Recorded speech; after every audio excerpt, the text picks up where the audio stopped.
Time has expired. The gentleman from Tennessee, Mr. Ogles, is now recognized. Thank you, Mr. Chairman. To our panelists, you know, to be or not to be, that is the question. So I'll borrow from Hamlet, from Shakespeare, as Hamlet contemplates death. And I can't think of an agency that should meet a quicker end than the CFPB. I can't think of an agency whose regulatory authority could be delegated to other agencies as quickly and efficiently as those of the CFPB. So the question is, well, let's say we disagree on that point. I think we can agree that any agency, regardless of funding mechanism, that is out of control, that has usurped its authority, should be brought to bear and feel the full weight of Congress and the appropriations process. Last year, the CFPB chose to completely transform fair lending policy without any kind of public input. They also didn't give any prior notice to stakeholders who would be impacted by this change. Is it appropriate for a federal agency like the CFPB to upend transparency, as it did, by undermining the Administrative Procedures Act, the APA? Mr. Hempler?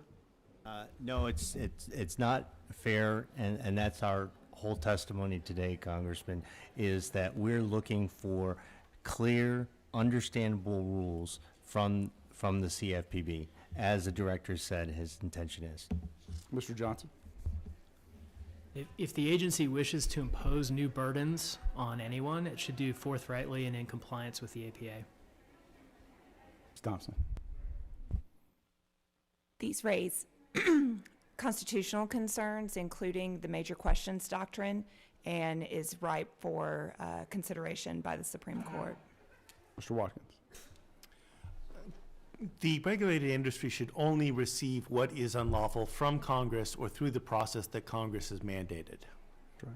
Before I get to my next question, I did want to revisit the idea of the process by which service members have reductions in loans. Would you like to clarify, Mr. Hempler?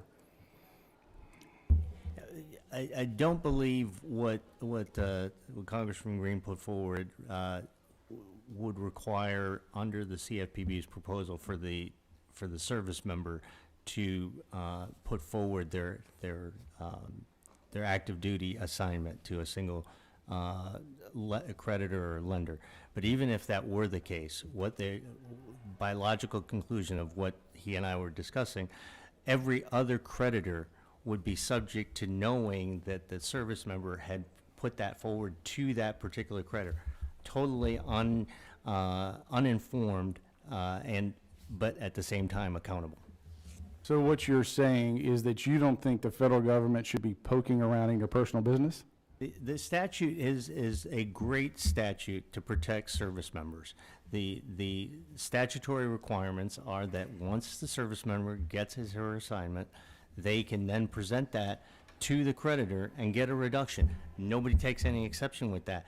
Trying to figure out willy-nilly by somebody, posting it in the cloud doesn't make any sense in terms of regular order.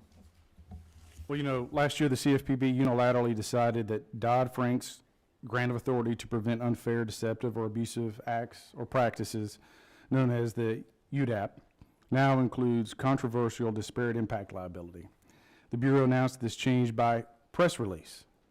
So on this point, or really any other, is it fair, by way of press release, that an agency can transform industry and industry practices without due process and notice? Never mind the fact that Congress didn't get a say. Mr. Hempler?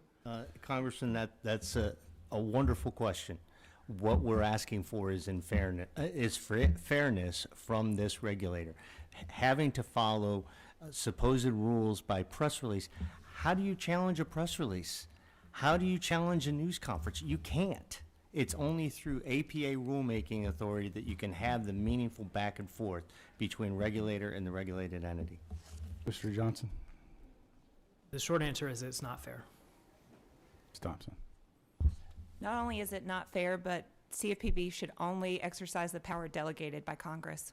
Mr. Watkins? Constitution requires notice before due process can be found for someone to have violated it, and blog post is not proper notice. I thank you all for being here, all of you. Mr. Chairman, I yield the balance of my time. Gentlemen,